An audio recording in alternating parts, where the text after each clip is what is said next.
kadang-kadang disebabkan oleh tumor, jarang banget. Oh, Tidak ada saraf terjepit di tulang ekor. That's it. Oke. Jadi orang salah bilang tulang ekor, tapi yang dimaksud dengan tulang ekor itu sebenarnya bukan tulang ekor. Di atasnya. Halo teman-teman, dimanapun kalian berada, saya Dr. Tony Setiabudi. Welcome to Bincang-Bincang. Seperti biasa, kita ditemani oleh Mr. Mark Richard. halo dok. Halo. Thank you for having me. Apa kabar, Mark? Baik-baik. Dokter sendiri? Ya, baik-baik. Kali ini kita mau bahas apa, Mark? Oke, hari ini kita akan bahas tentang nyeri tulang ekor atau coccydynia. Oke, kenapa kamu pilih topik ini, Mark? Sebelumnya previously dokter udah pernah bahas tentang topik penyakit ini. Dan dari video sebelumnya banyak banget nih dok responnya. Oh ya? Especially di sesi kolom komentar soal pertanyaan tentang masalah penyakit ini. Penyakit nyeri tulang ekor. Yes, betul. Wow. Atau coccydynia. Menurut dokter sendiri nih dok, nyeri tulang ekor itu sesuatu yang common dan dialami banyak orang atau enggak sih dok sebenarnya? Sebenarnya kalau kita bandingkan dengan low back pain, nyeri punggung bagian bawah, nyeri tulang ekor ini jauh lebih jarang dibanding dengan low back pain atau neck pain. Tapi banyak orang bilang saya tulang ekor saya nyeri, tapi sebenarnya yang dikeluhkan bukan tulang ekor. Jadi salah Low back pain. dia dok diagnosis ya dok. Salah kasih tahu simptomnya. Gitu. Jadi mereka kayak diagnosis sendiri ya, mesti kayak gitu ya. Jadi mereka mungkin yang dimaksud dengan tulang ekor itu salah. Jadi sebenarnya yang dikeluhkan itu bukan di tulang ekor. Cuman di bagian lain, cuman karena memang di atasnya tulang ekor. Cuman dekat. karena berdekatan jadi kebanyakan orang awam itu salah. Betul. Kira itu tulang ekor di situ. Betul. Oke dok, sebelum kita dive in ke sesi tanya jawab, mungkin kita ngelakuin sesi quick recap dulu ya. Oke. Terutama buat teman-teman nih yang mungkin baru subscribe ke channel Dr. Tony dan belum terlalu familiar dengan nyeri tulang ekor ini. Iya. Oke, sebelumnya nih dok, apa sih sebenarnya itu coccydynia? Pertanyaan yang bagus. Coccydynia ini adalah istilah kedokteran. Istilah awamnya artinya adalah nyeri di tulang ekor. Nyeri di tulang ekor sama dengan coccydynia. Coccydynia itu nama medical term ya. Dan sebenarnya gejalanya itu apa sih dok, gejala awal? Ya, gejalanya awalnya ya nyeri di tulang ekor. Tulang ekor adalah tulang yang paling bawah. Tulang belakang yang paling ujung itu tulang ekor. Dan penyebab umumnya itu biasa apa sih dok? Biasanya jatuh dalam posisi duduk, terus terkena tulang ekor, bisa tulang ekornya patah, atau tulang ekornya dislokasi, atau tulang ekornya cuma radang aja. Radang berarti aja, inflamasi. Jadi sementara inflamasi bisa menyebabkan nyeri di tulang ekor. Tapi kadang-kadang terjadi begitu saja, tidak ada penyebab yang jelas, tiba-tiba nyeri di tulang ekor. Tidak ada trauma sama sekali, tidak jatuh, bisa terjadi juga. Itu mungkin karena apa tuh dok? Kalau tiba-tiba nyeri itu nggak gitu? nggak jelas. Jadi yang jelas ada radang di situ. Kalau dipencet sakit tulang ekor. Penanganannya gimana nih dok? Kalau terkena coccydynia ini? Oke. Orang yang terkena coccydynia biasanya nggak suka duduk, karena kalau duduk sakit, tulang ekornya tertekan. Mereka lebih suka berdiri atau jalan-jalan atau baring. Baring nggak seberapa tertekan. Kalau duduk nggak suka. Tapi kadang-kadang kan kita nggak ada pilihan, kita harus duduk. Mungkin kerja di kantor, ada meeting, masa kamu berdiri ya? Betul. Jadi kalau duduk, penanganannya adalah bisa pakai donut seat. Kayak donat yang tengahnya bolong. Oh, jadi supaya tertekan tulang ekornya itu tidak tertekan. Kadang-kadang cari donut seat itu susah. Bisa pakai handuk dilipat, ditaruh di samping-samping. Jadi menopang pantat, bokong, tengahnya tulang ekornya ini supaya tidak tertekan. Diganjel gitu ya? Diangkat supaya tulang ekornya tidak tertekan. Itu adalah cara-cara simpel yang bisa dilakukan oleh seseorang yang menderita coccydynia. Jadi itu kalau selain itu ada lagi nggak sih dok cara penanganannya? Hindari duduk terlalu lama. Kalau sudah di offload, itu nama istilahnya offload, Offload. pakai donut seat atau pakai anduk, masih sakit, bisa ke dokter, bisa minum obat anti radang untuk mengurangi radang, Inflammation ya. anti-inflammatory. Terus kalau tetap sakit Obat ya nggak perlu ngaruh. lakukan investigasi, X-ray, bila perlu MRI scan untuk lihat apa masalahnya. Kalau misalkan udah sampai stage kayak gitu, apakah operasi itu jalan satu-satunya dok? Enggak langsung operasi. In fact, operasi itu jarang sekali dilakukan untuk koksidinia koksidinia. ya. Mungkin aku harus tambahkan ya. Mhm. Tadi kan aku bilang koksidinia, nyeri tulang ekor disebabkan oleh trauma, patah tulang, dislokasi, inflamasi.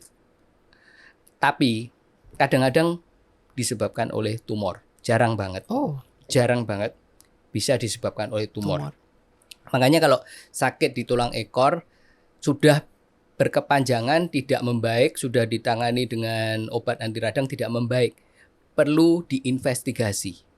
Perlu dilakukan X-ray atau MRI scan untuk lihat apakah ada tumor. sesuatu yang berbahaya seperti tumor. Jarang sekali, by the way, tapi itu nggak bisa dibiarkan lah, harus ditangani dengan cepat. Oke nih dok, tadi kan dokter bilang operasi itu jarang, Yes. cuman possible. Kira-kira kapan sih dok harus dilakukan operasi itu? Oke, penanganan pertama itu konservatif dengan offloading, minum obat anti radang, fisioterapi untuk menguatkan pelvic floor muscle, otot-otot di pantat yang berguna untuk menyetabilkan tulang ekor. Kalau tetap sakit, belum operasi dulu. Kalau tetap sakit bisa injeksi steroid. Jadi banyak steps, Yep. banyak option dulu ya sebelum. Banyak option yang lebih konservatif sebelum operasi. Tapi kalau semua sudah dilakukan, dicoba tetap sakit, itu operasi.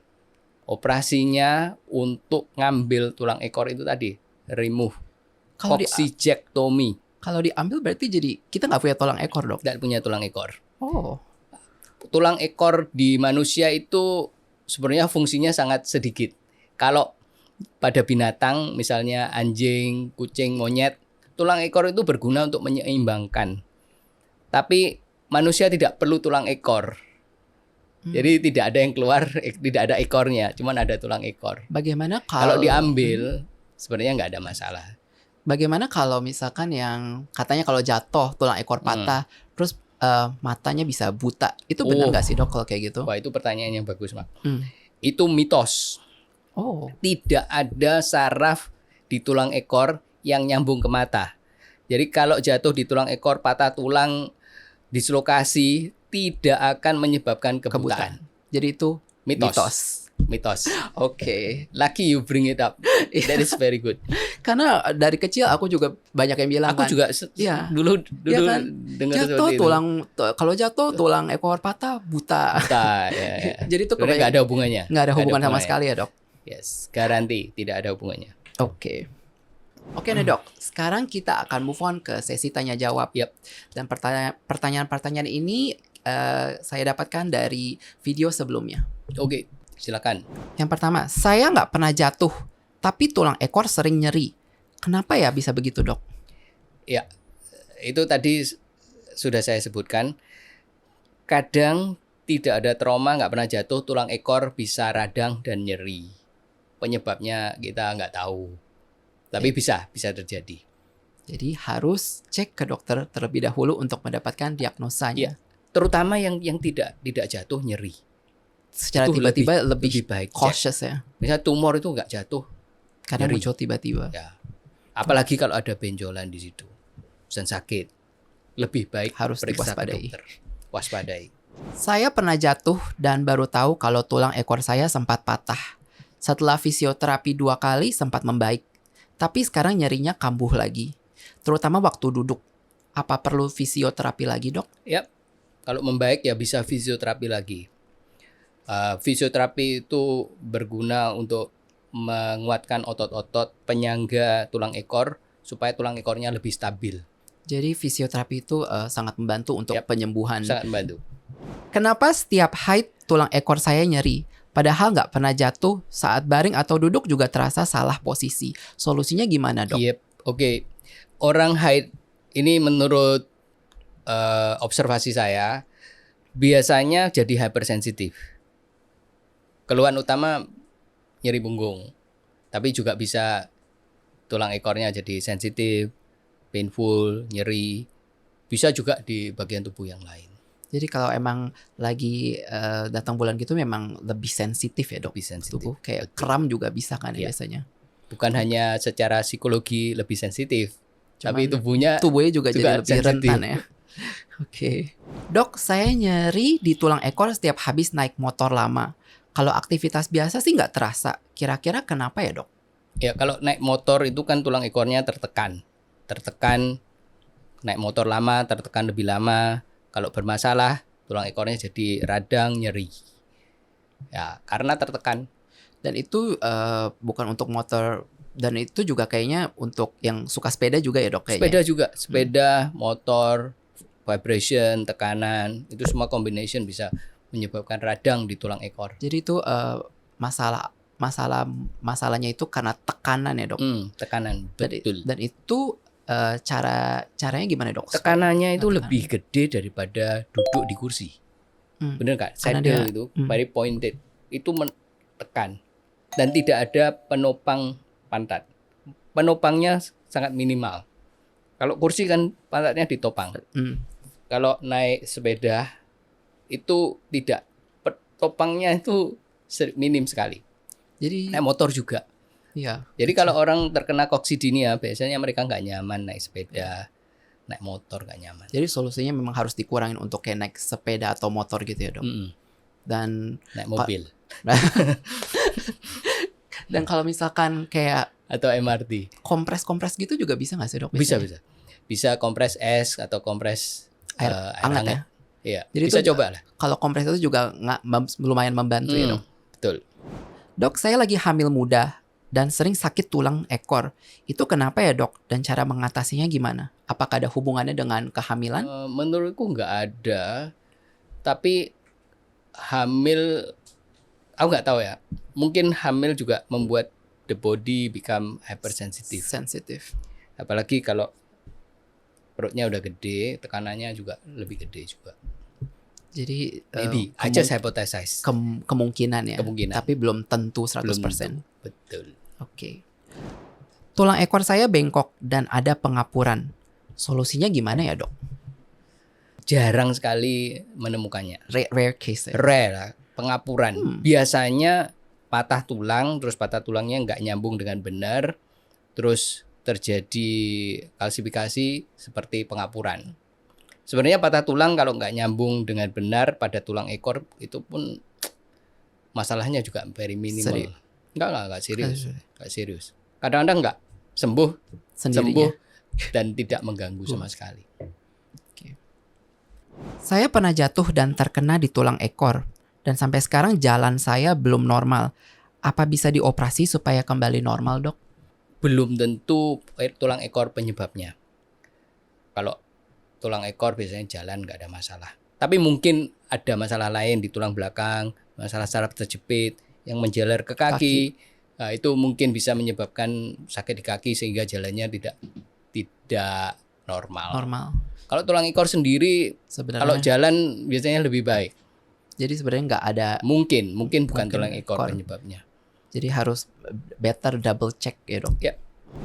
Setiap saya batuk, tulang ekor saya terasa sakit banget. Apakah itu TBC, dok? Belum tentu. Itu few step ahead. Tulang ekor, batuk, TBC. Batuk, tulang ekornya sakit, belum tentu yang dimaksud yang sakit itu belum tentu tulang ekor. Mungkin bisa punggung bagian bawah. Mungkin karena kebanyakan orang kalau misalnya batuk gitu, kayak batuk nih TBC. Mungkin asumsi kebanyakan orang kali ya, dok. Bisa. Cuman jarang banget, Mak. Jarang banget. Tulang ekor saya terasa panas setiap tidur terlentang. Itu kenapa ya, dok? Itu aku nggak tahu. tulang ekor terasa panas. Mungkin Apakah itu enggak. possible sih dok? Possible Mungkin nggak ya? kamarnya panas atau bedsheetnya panas, gak ngerti aku. Berarti itu nggak pernah, dokter nggak pernah nemu Ya case kayak mungkin gitu ya? nemuin lah, cuman itu nggak berhubungan dengan tulang. Saya didiagnosis tulang ekor bergeser. Gimana sih dok cara penanganannya? Tulang ekor bergeser, nyambung dalam posisi bergeser, dislokasi, tidak pernah balik ke posisi normal, kadang-kadang tidak bermasalah. Jadi kalau tidak bermasalah nggak usah diapa-apain, Kalau nggak sakit, nggak nyeri, nggak ganggu, biarin aja. biarin. It's okay, leave it alone. Sampai tua pun juga itu nggak Kalau apa-apa. tidak bermasalah, just leave it alone. Kok mereka bisa tahu gitu? Tulang ekornya bergeser, cuma mereka nggak bisa, maksudnya nggak bisa kayak ngerasain sakit atau apa gitu? Atau mereka bisa pas ngeraba ngerasain kayak ada Nggak, yang tulang, geser? biasanya mereka juga nggak tahu lah kalau tulang ekornya bergeser. Kalau tidak melakukan X-ray, tidak rongsen nggak tahu, atau CT scan, MRI tidak tahu. Jadi itu pasti yang nanya ini pasti dia ngelakuin X-ray dulu, Ya kemungkinan besar. habis itu dia lihat tulangnya ekornya Ya. bergeser, jadi minta. Ya. Terus jangan menangani X-ray, tapi tangani pasien. Pasiennya yang ditangani, bukan X-ray-nya. Kalau pasiennya nggak ada masalah, walaupun itu geser, dislocate, it's okay, just leave it alone. Gak usah diapa-apain. Nggak usah diapa-apain. Malah jadi nantinya malah jadi masalah ya dok? Iya, biarin. Nggak ada masalah, biarin. No need to do anything. Yes. Oke dok, pertanyaan yang terakhir. Saya ada saraf terjepit di tulang ekor. Sudah fisioterapi, olahraga ringan tapi belum membaik. Apakah sebaiknya harus operasi dok? Oke, tidak ada saraf terjepit di tulang ekor. That's it. Kalau orangnya bilang saraf terjepit di tulang ekor, itu saraf terjepit bukan di tulang ekor. Tidak ada saraf terjepit Di tulang tempat ekor. lain. Di lumbar. Di lumbar L5, S1 atau L4, L5 itu tidak agak jauh dari tulang ekor.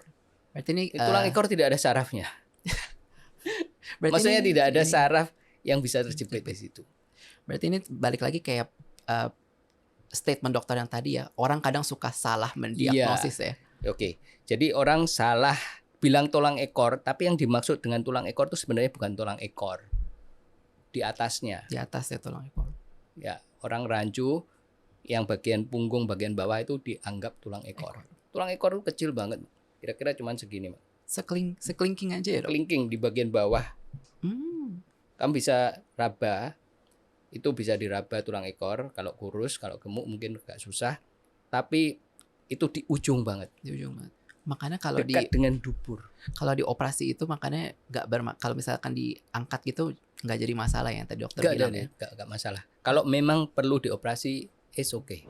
Thank you so much dok untuk waktunya. Thank you udah ngejawab pertanyaan dari para subscriber tentang koksidinia ini. Semoga ini bermanfaat, dan sebelum kita akhiri sesi ini, dari dokter ada pesan-pesan untuk para subscriber kita? Iya. Oke, yang pertama, tulang ekor itu letaknya di bawah sekali, di paling ujung. Jadi kalau letaknya agak di atas, punggung bagian bawah itu jangan bilang tulang ekor. Terus nomor 2, masalah yang ditemukan di X-ray, di rongsen, seperti dislokasi, patah tulang, itu belum tentu bermasalah.